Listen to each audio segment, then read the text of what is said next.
बच्चों, आज हम यूरिया निर्माण अर्थात मूत्र निर्माण की क्रियाविधि के अंतर्गत पहला बिंदु यूरिया निर्माण, जिसके बारे में आपने पिछले कक्षा में कुछ जानकारियां ली थी, उसके बारे में अध्ययन करेंगे।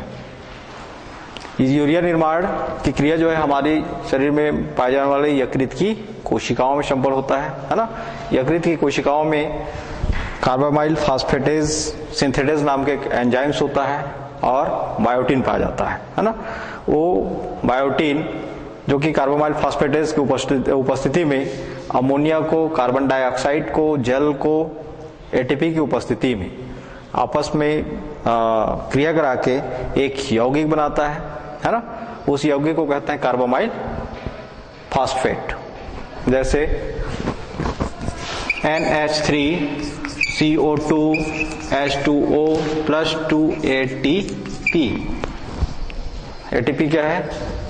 एक ऊर्जा अणु है ना, जिसको ऊर्जा रूपी करेंसी कहा जाता है।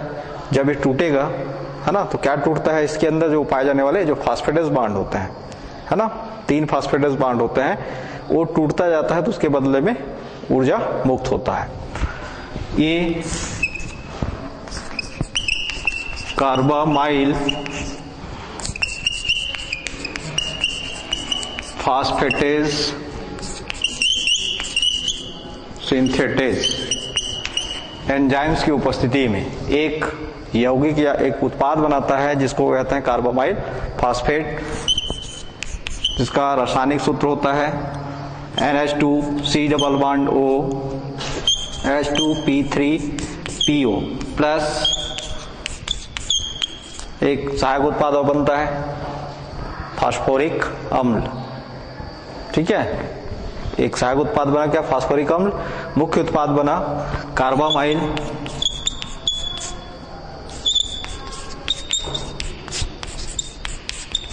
फास्फेट।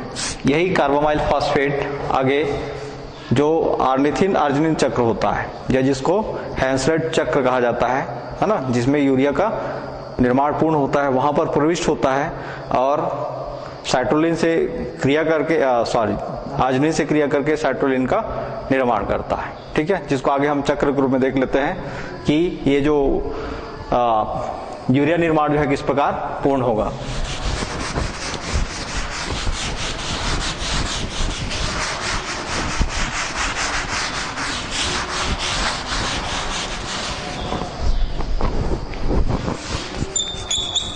सबसे पहले अमोनिया कहां से आया? रुधिर परिसंचरण तंत्र के माध्यम से। कहां पर? यकृत में आया, लीवर में आया है ना। यहां पर आने के पश्चात कितने एटीपी का उपयोग किया जा रहा है? 2 एटीपी का। जब एटीपी टूटेगा तो किस में बदलेगा? ADP में, एडेनोसिन डाई फास्फेट में। इसमें से एक फास्फेट बांड जब टूटता है तो 14 किलो कैलोरी ऊर्जा मुक्त होता है। ठीक है, 3 फास्फेटेज बांड है, 3 फास्फेटेज बांड में से एक फास्फेट बांड टूटता है तो कितना ऊर्जा मुक्त होता है? 14 किलो कैलोरी। और अणु जो है किसमें बदलेगा? ADP में, एडेनोसिन डाई फास्फेट में। ठीक है, इस पर क्रिया होगी किसकी? कार्बन डाई ऑक्साइड की है ना, और साथ में जल की। ये क्रिया किसकी उपस्थिति में हो रहा है? कार्बामाइल फास्फेट सिंथेटेज एंजाइम की उपस्थिति में। ठीक है, तो यहां पर जो नया यौगिक बनेगा, चलिए कार्बामाइल फास्फेट सिंथेटेज को शार्ट में लिख देते हैं है ना, GP और S।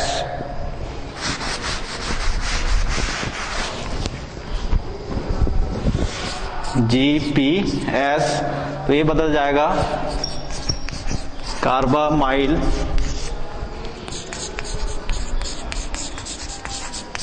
फास्फेट में। यही कार्बामाइल फास्फेट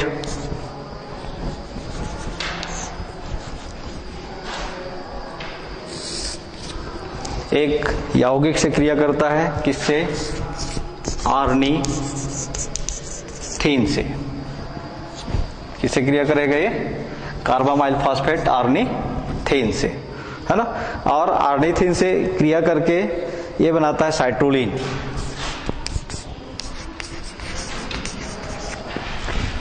यौगिक किसमें बदल गया? साइट्रोलिन में, है ना। साइट्रोलिन आगे एस्पार्टिक एसिड, फिर एटीपी के ऊर्जा का उपयोग करके, मतलब एस्पार्टिक अम्ल की उपस्थिति में एटीपी के ऊर्जा का उपयोग करके किसमें अपघटित हो जाता है? एएमपी, और मुक्त करता है पीपीआई, फास्फेट समूह, है ना। और एक नया यौगिक बनाता है जिसको कहते हैं आर्जिनो सक्सिनिक एसिड में। साइट्रोलिन जो है एस्पार्टिक अम्ल और एटीपी की ऊर्जा का उपयोग करके किसमें बदल गया? आर्जिनो सक्सिनिक अम्ल में। ये जो आर्जिनो सक्सिनिक एसिड जो है आगे पुनः विघटित होता है और बनाता है आर्जिनिन। कौन से यौगिक बनाएगा? आर्जिनिन। ये आर्जिनिन आर्जिनेस एंजाइम की उपस्थिति में, आर्जिनेज एंजाइम की उपस्थिति में जल के एक अणु का इस्तेमाल करके, जल के एक अणु का उपयोग करके किसमें अब बदल जाता है? यूरिया में। ठीक है, यूरिया का सूत्र क्या होता है? NH2CONH2 में कन्वर्ट हो जाता है। यहां पर एक स्टेप में क्या बन गया? यूरिया। शेष अमोनिया जो यूरिया में नहीं बदला, वो चक्र में फिर क्या होगा? आगे बढ़ेगा, है ना, आगे बढ़ेगा। और यहाँ पर अमोनिया जो है पुनः कार्बन डाइऑक्साइड से एटीपी की ऊर्जा का इस्तेमाल करके किसमें बदलता जाएगा? कार्बामाइल फास्फेट में। ये कार्बामाइल फास्फेट इसी आर्निथिन से क्रिया करेगा और आर्निथिन से क्रिया करके किसमें बदलेगा? साइट्रोलिन में। साइट्रोलिन एस्पार्टिक अम्ल की उपस्थिति में एटीपी के ऊर्जा का उपयोग करके फिर से किसमें बदल जाता है? आर्जिनो सक्सिनिक एसिड में। आर्जिनो सक्सिनिक एसिड पुनः अपघटित हो जाता है ना, और अपघटित होकर क्या बनाता है? आर्जिनिन। ठीक है, और ये आर्जिनिन आर्जिनेस एंजाइम की उपस्थिति में पानी के एक अणु के साथ क्रिया करता है। ठीक है, पानी के एक अणु के साथ क्रिया किया और किसमें बदल गया? यूरिया, और दूसरा आर्निथिन। तो यूरिया सहायक पदार्थ था, मतलब जिसको बनाने के लिए चक्र चल रहा है, वो यहाँ पर क्या हो गया? अलग हो गया, और बाकी जो है चक्र में जो है अंदर में वो क्रिया लगातार चलता रहता है। इस प्रकार हमारे शरीर के जो यकृत है, उस यकृत में यूरिया का फॉर्मेशन होता रहता है ना। अब ये जो यूरिया बना है, ये रुधिर परिसंचरण तंत्र के माध्यम से पुनः कहाँ आएगा? किडनी में आएगा, है ना। और किडनी में आएगा तो उसको आगे अगला जो स्टेप में मूत्र निर्माण की क्रियाविधि के अंतर्गत उसको मूत्र में बदलकर शरीर से बाहर उत्सर्जित किया जाता है। ठीक है, इस चक्र का नाम क्या है? आर्निथिन आर्जिनिन चक्र। इस चक्र को क्या कहते हैं? आर्निथिन आर्जिनिन साइकिल। ये हो गया इस साइकिल का नाम, चक्र का नाम। ठीक है, और इसी के द्वारा यूरिया निर्माण क्रियाविधि पूर्ण होती है। चूंकि इस चक्र का खोज जो है सबसे पहले क्रेब्स व हेंसलेट नाम के वैज्ञानिकों के द्वारा किया गया था, है ना। इस चक्र का खोज किसके द्वारा किया गया है? क्रेब्स और हेंसलेट नाम के वैज्ञानिकों द्वारा किया गया था, इसलिए उन्हीं के नाम पर इसको क्रेब्स व हेंसलेट चक्र भी कहते हैं। मतलब इस चक्र का और दूसरा नाम क्या है? क्रेब्स व हेंसलेट चक्र या साइकिल। ठीक है,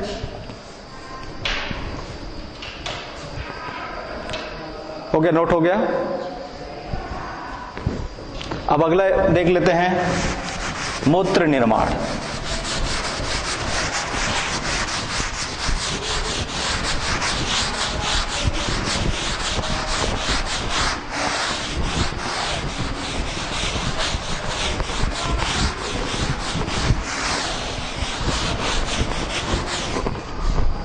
ये पहला स्टेप था।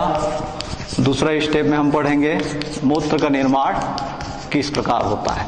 तो जब यकृत की कोशिकाओं में अमोनिया को यूरिया में बदल दिया गया, वो रुधिर परिसंचरण तंत्र के माध्यम से पुनः वो किडनी में आया। ठीक है, किडनी में आने के पश्चात उसमें आपको बताया गया था 2 आर्टरीज, एक आर्टरी जो है पतला होता है और एक आर्टरीज या आर्टियोल जो है मोटा होता है ना। यहां पर एक पाया जाता है क्या, छन्ना, जिसको कहते हैं ग्लोमेरुलस, जहां पर असंख्य कोशिकाओं का क्या पाया जाता है, गुच्छा।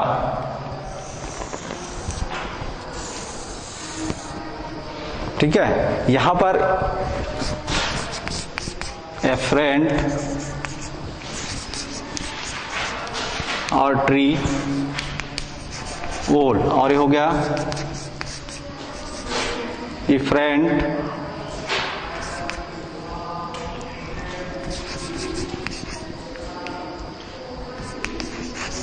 आर्ट्रियोल।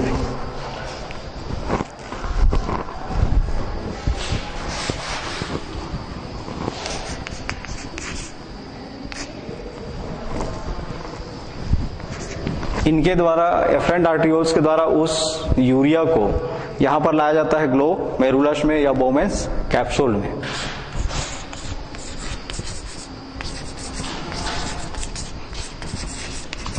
जहां पर उपस्थित जो ग्लोमेरुलस है, ग्लोमेरुलस क्या हो गया, कोशिकाओं का छन्ना, है ना। इस ग्लोमेरुलस में क्या किया जाता है, छाना जाता है। ठीक है, तो आगे जो मूत्र निर्माण की जो क्रियाविधि है पुनः 3 चरणों में पूर्ण होता है, जिसमें से पहला चरण कहलाता है अति सूक्ष्म छनन, इंग्लिश में कहते हैं इसको अल्ट्रा फिल्ट्रेशन या ग्लोमेरुलस छनन। ठीक है, अति सूक्ष्म छनन का मतलब और क्या क्या हो गया, एक तो चूंकि क्रिया कहां पर छन रहा है, ये ग्लोमेरुलस में, इसलिए ग्लोमेरुलस छनन कहते हैं, है ना, या इंग्लिश में कहते हैं अल्ट्रा फिल्ट्रेशन। ये पहला पॉइंट हो गया। दूसरा होता है सक्रिय अवशोषण। दूसरा भाग क्या हो गया, सक्रिय अवशोषण। और तीसरा इसका चरण है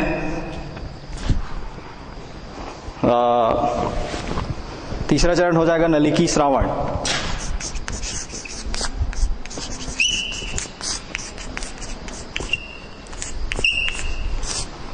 ये इसके 3 स्टेप हो गए। अब यहाँ पर तीनों का अलग अलग अर्थ है। अति सूक्ष्म क्षरण का मतलब क्या हुआ, सक्रिय अवशोषण का मतलब क्या होता है, नलिकी श्रावण का मतलब क्या होता है। ठीक है, तो पहले हम बात करते हैं अति सूक्ष्म क्षरण पर। अति सूक्ष्म क्षरण का मतलब ये होता है, या अल्ट्रा फिल्ट्रेशन का मतलब ये होता है कि जो अशुद्ध रुधिर जिसमें यूरिया मिला हुआ है उसको एक ग्लोमेरुलस में लाकर इतनी बारीकी से छाना जाता है कि उसमें बिल्कुल भी विषैला पदार्थ या यूरिया युक्त पदार्थ जो है इफरेंट आर्टरीज के द्वारा शरीर की कोशिकाओं वापस न जाए। ठीक है, उस क्रिया को या उस घटना को कहा जाता है अति सूक्ष्म क्षरण। मतलब बहुत बारीकी से उसको क्या किया जाता है, छाना जाता है ना। अब छानने के लिए कोशिकाएं जो हैं, जो वर्ज्य पदार्थ होंगे उसको, जो छना हुआ जो क्षरित होगा, है ना, उसको कहाँ गिराया जाता है, पैराक्सिमल ट्यूब्यूल्स में, पैराक्सिमल कानोलेटेड ट्यूब्यूल्स में, जिसको हम साइड में क्या लिख सकते हैं, PCT, यहां पर गिराया जाता है। और जो इसमें आवश्यक घटक होते हैं, आवश्यक घटक अर्थात रुधिर का आवश्यक जो पार्ट्स है या शेष जो रुधिर है, शुद्ध रुधिर, वो शुद्ध रुधिर इफरेंट आर्ट्रियोल्स के माध्यम से शरीर में पुनः शरीर की कोशिकाओं की ओर स्थानांतरित कर दिए जाते हैं। ठीक है, तो इस घटना को कहा जाता है अति सूक्ष्म क्षरण। दूसरा है सक्रिय अवशोषण। तो सक्रिय अवशोषण का मतलब क्या होगा, अब जैसे यहां पर ग्लोमेरुलस के द्वारा जो रुधिर को छाना जा रहा है, तो ऐसा कोई भी छन्ना तैयार नहीं है जो 100% प्योरिटी जो है छान कर दे। मतलब 100% 100% जो है शुद्ध छानना संभव नहीं है ना। तो अभी भी ये जो यहाँ पर जो छनन मिला हुआ है, ठीक है, जो छन कर नीचे गिरा हुआ है, जिसमें यूरिया के साथ साथ आवश्यक प्रोटीन भी हैं, कुछ ऐसे आवश्यक खनिज लवण भी उसमें उपस्थित रहते हैं, जो शरीर से यदि बाहर छन कर चले जाएं तो धीरे धीरे व्यक्ति का, जीव का शरीर क्या होगा, मनुष्य का शरीर क्या होगा, कमजोर होता जाएगा, है ना। भाई जो अनावश्यक वर्ज्य पदार्थ तो शरीर से बाहर निष्कासित होगा, वो अच्छी बात है, लेकिन साथ में उपयोगी पदार्थ भी यदि शरीर मूत्र के द्वारा छनकर शरीर से बाहर निकल जाए तो क्या होगा? आप जो है कितने भी भोज्य पदार्थों को, अच्छी अच्छी चीजों को खाएं, फिर भी आपका शरीर जो है धीरे धीरे कमजोर होना शुरू हो जाएगा, है ना। कुपोषण की स्थिति भी निर्मित हो सकता है। इसलिए जो पैराक्सिमल कन्वोल्यूटेड ट्यूब्यूल्स और लूप ऑफ फेनले, ये दो ऐसे मतलब दो नलिकाओं के संग्रहक जो नलिका है या स्रावी जो नलिका है, इन स्रावी नलिकाओं में क्या कर लिया जाता है? उन आवश्यक पदार्थों को पुनः उसमें से, यहाँ पे भरे हुए जो यूरिया युक्त पदार्थ है उसमें से, है ना, क्या कर लिया जाता है? छानकर बाह्य कोश की जो द्रव्य है, इसके बाहर जो द्रव है उसको कहते हैं बाह्य कोश की द्रव्य, है ना, उस बाह्य कोश की द्रव्य में मिला दिया जाता है। तो क्या क्या मिल सकता है? आवश्यक प्रोटीन मिल सकता है, आवश्यक लवण मिल सकता है, खनिज लवण, है ना, जो इसमें छनकर गिर गए थे, जिसको फिर से क्या कर लिया जा रहा है? इसको इनके कोशिकाओं द्वारा छानकर उसको वापस शरीर के कोशिका द्रव्य में अर्थात बाह्य कोश की द्रव्य में मिला दिया जा रहा है, ताकि वो शरीर से बाहर ना निकले, है ना। और शरीर का जो साम्यावस्था है, सामान्य जो दशा है, होमियोस्टेसिस है, वो हमेशा बना रहे।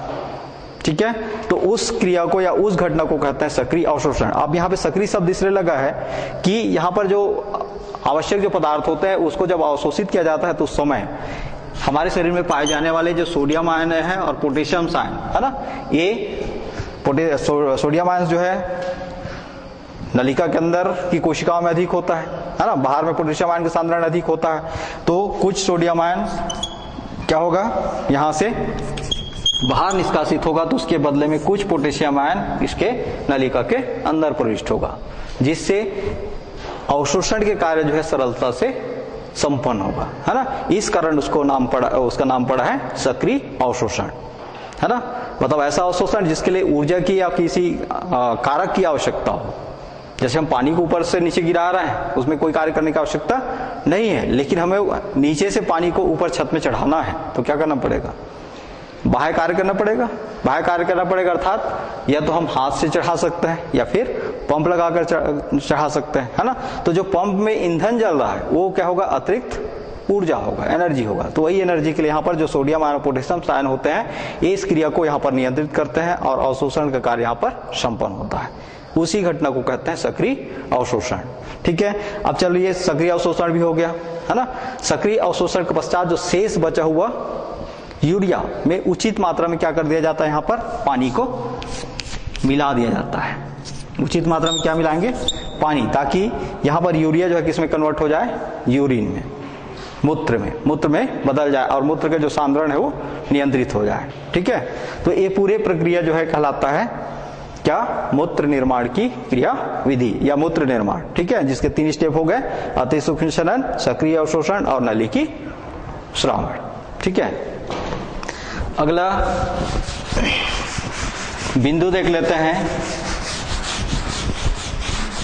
प्राशरण की क्रिया को नियंत्रित किस प्रकार किया जाता है? उत्सर्जन की क्रिया को नियंत्रित किस प्रकार किया जाता है, समन्वित किस प्रकार किया जाता है?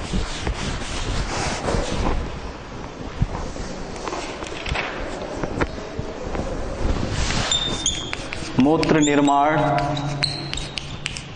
या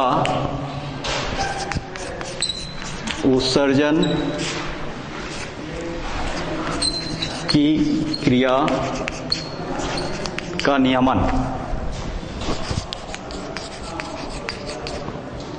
मूत्र निर्माण या फिर उत्सर्जन की क्रिया का नियमन करने के लिए हमारे शरीर में 2 तंत्र जो है हमेशा सक्रिय रहते हैं, है ना। एक तंत्रिकी नियंत्रण या नियमन और दूसरा रासायनिक नियमन। तंत्रिकी नियमन के अंतर्गत हमारे शरीर की जो तंत्रिका तंत्र है, तंत्रिका तंत्र की जो बहुत सारे तंत्रिकाएं, है ना, वृक्क के कोशिकाओं के चारों ओर फैले हुए हैं, है ना। किसके भाग हैं वो? हमारे केंद्रीय तंत्रिका तंत्र के भाग हैं। केंद्रीय तंत्रिका तंत्र का केंद्र कहाँ है? मस्तिष्क। ठीक है, मस्तिष्क की शाखाएं जो है हमारे जो उत्सर्जन तंत्र पे बिखरे हुए हैं, उनके द्वारा संवेदनाओं को ग्रहण किया जाता है और उन्हीं के द्वारा ये जो मूत्र निर्माण की क्रियाविधि को नियंत्रित किया जाता है। दूसरा रासायनिक नियमन, तो रासायनिक नियमन के अंतर्गत हमारे शरीर में पाए जाने वाली अंतःस्रावी ग्रंथियां आते हैं जिनके द्वारा जो स्राव स्रावित किया जाता है उनको हम क्या कहते हैं, हार्मोन्स, है ना। अंतःस्रावी ग्रंथि किसको कहा जाता है, ऐसी ग्रंथियां जिसके स्राव को एक स्थान से दूसरे स्थान तक पहुंचाने के लिए कोई नली नहीं पाया जाता, वो अपने स्राव को सीधे कहाँ छोड़ते हैं, रुधिर में छोड़ते हैं या रुधिर परिसंचरण तंत्र के माध्यम से रुधिर में मिला देते हैं, ठीक है। तो उन ग्रंथियों को कहते हैं अंतःस्रावी ग्रंथि, और उनके द्वारा जो रासायनिक पदार्थ सिक्रेट किया जाता है वो रासायनिक पदार्थ कहलाता है हार्मोन्स, ठीक है। ये हार्मोन्स ही क्या करते हैं, इस क्रियाओं का नियंत्रण करते हैं, ठीक है। चलिए आप इसको नोट कर लीजिए।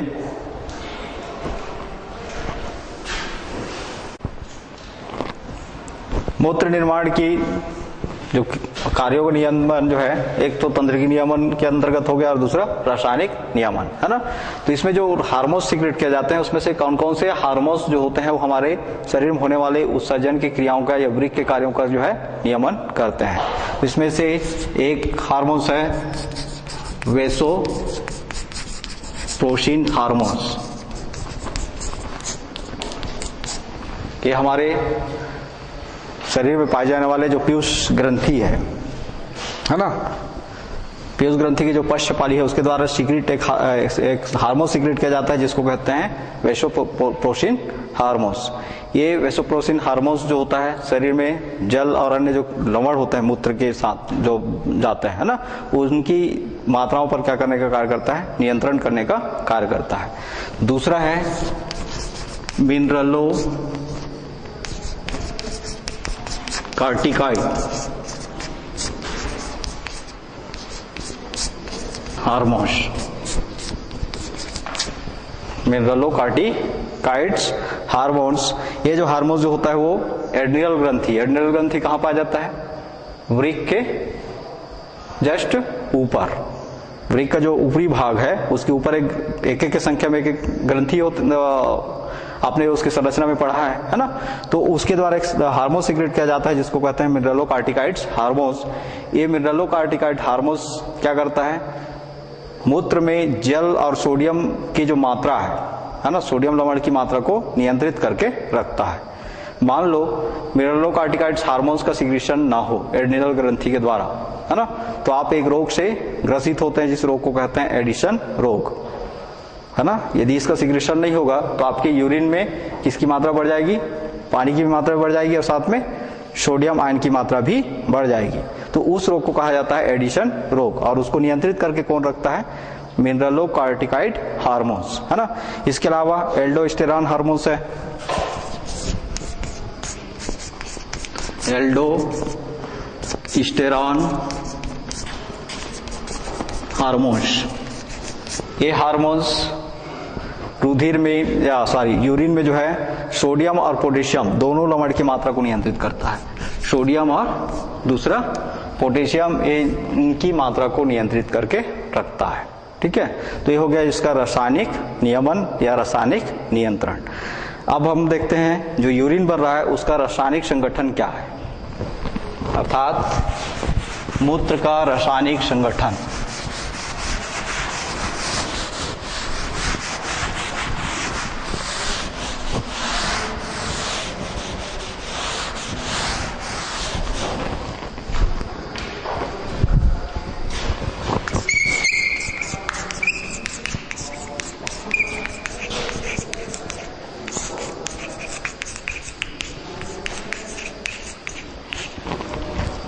मूत्र का रासायनिक संगठन के अंतर्गत हम ये करेंगे, अध्ययन करेंगे कि उसमें कौन कौन से पदार्थ जो है कितनी मात्रा में पाई जाती है, उसका रंग क्या होता है, ठीक है। तो हमारे शरीर में वृक्क नलिका द्वारा जो रुधिर छानने के पश्चात जो यूरिन बनता है या मूत्र बनता है वृक्क में, है ना, उस यूरिन का जो रंग होता है वो पारदर्शी और हल्के पीले रंग का होता है। उसका जो पीला रंग जो है हीमोग्लोबिन के अपघटन से एक यौगिक बनता है जिसको कहते हैं यूरोक्रोम। हीमोग्लोबिन ये जब अपघटित होगा, है ना, तो यहां पे क्या बनेगा, यूरोक्रोम बनेगा, और यही यूरोक्रोम के कारण मूत्र का रंग कैसे दिखाई देता है, पीला दिखाई देता है, ठीक है। पारदर्शी, हल्के पारदर्शी रंग का वो है, लेकिन कभी कभी यूरिन का जो रंग होता है वो किस में बदल जाता है, पीले रंग में, है ना। तो पीला रंग क्यों हो रहा है, हीमोग्लोबिन जब अपघटित होगा, जब भी हीमोग्लोबिन अपघटित होगा तो उससे क्या बनेगा, यूरोक्रोम। और यूरोक्रोम क्या कार्य करता है, एक वर्ण की तरह कार्य करता है जिसका रंग क्या होता है, पीला। ठीक, इस कारण यूरिन जो है पीले रंग का दिखाई देता है। और इसमें जो गंध आता है, यूरिन में जो गंध आता है, वो गंध यूरिन में पाए जाने वाले विभिन्न प्रकार के कार्बनिक यौगिकों के अपघटन के परिणाम स्वरूप आता है। महसूस किए हो, यूरिन में, यूरिन त्यागने के पश्चात, मूत्र त्यागने के पश्चात मूत्र का जो उस समय गंध आता रहता है ना, तो किसके कारण आ रहा है वो, उसमें पाए जाने वाले कार्बनिक पदार्थों के, मतलब शरीर में पाए जाने वाले जो कार्बनिक पदार्थ है उसके अपघटन से जो वर्ज्य पदार्थ बनते हैं उसके कारण उसमें गंध आता है। ठीक, यदि यूरिन को खुला छोड़ दिया जाए, मूत्र को जो है यदि खुला छोड़ दिया जाए तो उसमें हमेशा एक गैस निकलती रहती है। कौन सा गैस, अमोनिया गैस। क्योंकि मूत्र का निर्माण किसके द्वारा हुआ है, मूत्र का निर्माण किसके द्वारा हुआ है, मूल यौगिक क्या है, अमोनिया। तो वो अमोनिया जब वातावरण में मुक्त हो जाता है तो वातावरण में मुक्त होने के पश्चात वो अमोनिया जो है पुनः अपने वास्तविक रूप में आकर वहां से गैस के रूप में निष्कासित होना शुरू हो जाता है। ठीक है, अब हमें ये मालूम है कि एक मनुष्य में जो है 24 घंटे में लगभग 1000 से लेकर 1800 ml तक एक दिन में क्या करता है, वो मूत्र का त्याग करता है। ठीक है, आपका शरीर हमेशा स्वस्थ रहे इसके लिए एक सबसे बढ़िया तरीका यूरिन जाने के पहले, मूत्र त्यागने के पहले हो या फिर तुरंत बाद हो, जितना हो सके आप क्या करें, पानी पिए, है ना। पहले पी सकते हैं उसके बाद जाइए, या फिर पानी पीजिए उसके बाद जाइए। तो आपके शरीर का जो प्रासरण का नियमन है वो हमेशा बना रहेगा। ठीक है, उससे संबंधित विकार उत्पन्न नहीं होंगे। ठीक है, अब हमें भी मालूम है कुछ ऐसे पदार्थ होते हैं, कुछ ऐसे पेय पदार्थ होते हैं या कुछ ऐसे रासायनिक पदार्थ होते हैं जिसको हम खाते हैं तो हमको हमारे शरीर में जो है यूरिन की मात्रा बढ़ जाता है। जैसे कॉफी है, चाय है ना। फिर जो ठंडे पेय पदार्थ हैं उनको पीने के बाद क्या होता है, मूत्र की मात्रा शरीर में बढ़ जाता है। ठीक है, तो ऐसे पदार्थों को कहते हैं डाईयूरेटिक्स। ऐसे पदार्थों को क्या कहते हैं, इस घटना को क्या कहते हैं, डाईयूरेटिक्स। और ऐसे पदार्थ कहलाते हैं यूरिनाट, जिसके कारण जो है आपके शरीर में किसकी मात्रा बढ़ रही है, मूत्र की मात्रा बढ़ रही है। अनावश्यक रूप से आपको मूत्र त्यागने की आवश्यकता पड़ रहा है। मूत्र का जो पीएच मान जो होता है वो लगभग 4.8 से 8.6 तक का होता है। मतलब आपके शरीर में जो पदार्थों का जो अपघटन हो रहा है, उत्सर्जी पदार्थों का जो अपघटन हो रहा है ना, उसमें अम्लीय पदार्थ का अपघटन यदि ज्यादा होगा तो मूत्र का जो नेचर होगा वो क्या होगा, अम्लीय होगा, है ना। और क्षारीय पदार्थों का अपघटन ज्यादा होगा तो उस कंडीशन में उसका नेचर क्या हो जाएगा, उसकी प्रकृति क्या हो जाएगा, क्षारीय। क्यों, क्योंकि हमें मालूम है 0 से लेकर 6.9 तक, है ना, जिस पदार्थ का पीएच मान 0 से लेकर 6.9 तक है उसको हम क्या मानते हैं, अम्ल मानते हैं, है ना। और 7.1 से यदि 14 तक है तो उसको क्या मानते हैं, क्षार मानते हैं। और जिसका पीएच मान, जिसका पीएच वैल्यू कितना है, 7 है, उसको क्या मानते हैं, उदासीन मानते हैं। ठीक है, तो यहाँ पर ये दोनों के रेंज को, तीनों रेंज को कवर कर रहा है, तीनों रेंज को कवर कर रहा है। मतलब 4.8 से अर्थात अम्लीय भी है और 8.6 अर्थात क्षारीय भी है। वो किस बात पर निर्भर करेगा कि अम्लीय होगा क्षारीय होगा, आपके शरीर में जो यूरिन बना हुआ है वो किसके, उसमें किसकी मात्रा अधिक है उस समय, है ना। वो हमेशा एक जैसा नहीं रहेगा, अम्लीय ही नहीं रहेगा, नहीं क्षारीय रहेगा, वो बदलता रहेगा। क्यों बदलता रहेगा, क्योंकि आप जो भोजन ले रहे हो किस प्रकार का भोजन ले रहे हो, है ना, उस भोजन के नेचर के आधार पर इसकी जो पीएच मान जो है वो बदलता रहेगा। अब यदि इसका हम रासायनिक संगठन को देखें तो मूत्र में जो है पानी की मात्रा 95% होता है। पानी की मात्रा कितना होता है, 95%। फिर यूरिया की मात्रा होता है 2%, है ना। 95 और 2 97 हो गया। इसके अलावा इसमें क्रिएटिनिन होता है,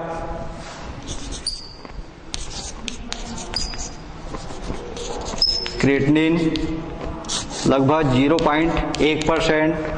पोटेशियम आयन होते हैं, सोडियम आयन होते हैं, मैग्नीशियम आयन होते हैं, ये सभी आयन कुछ मात्रा में पाया जाता है। मुख्य रूप से यूरिया की जो मात्रा होता है इसमें कितना परसेंट होता है? 2%। किसमें? मूत्र में, है ना।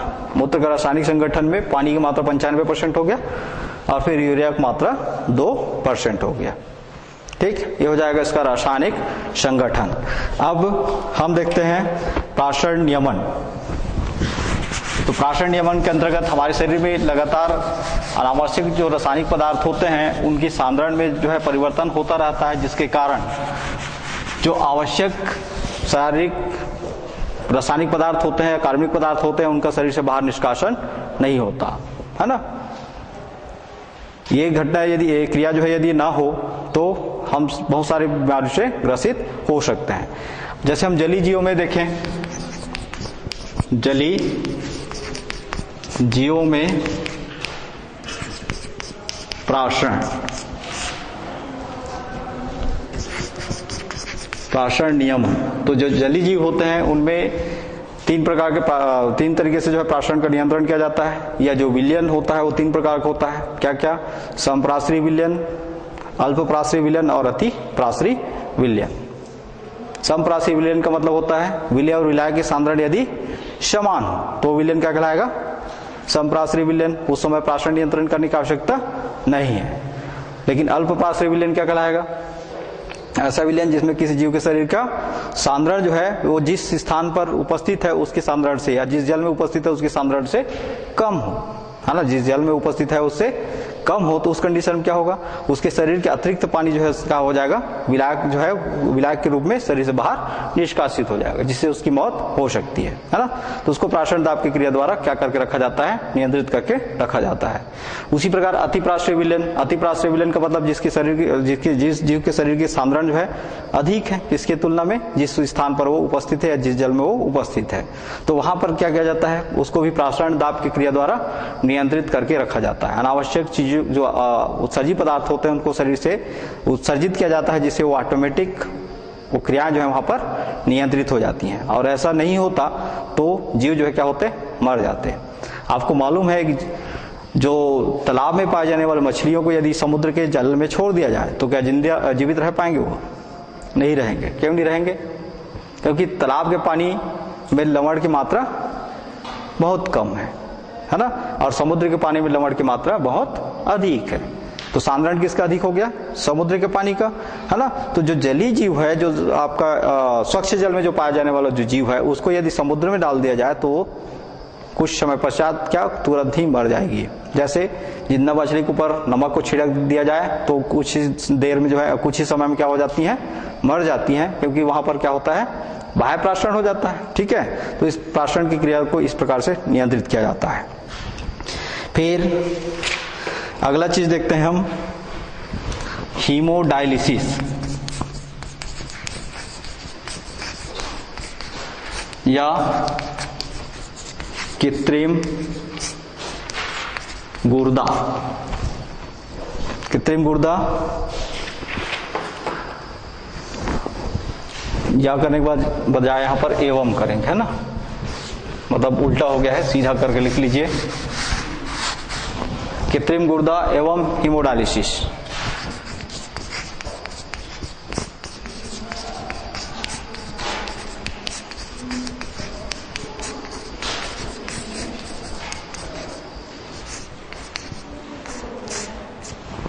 कृत्रिम गुर्दा की आवश्यकता क्यों पड़ता है? कब पड़ता है ना।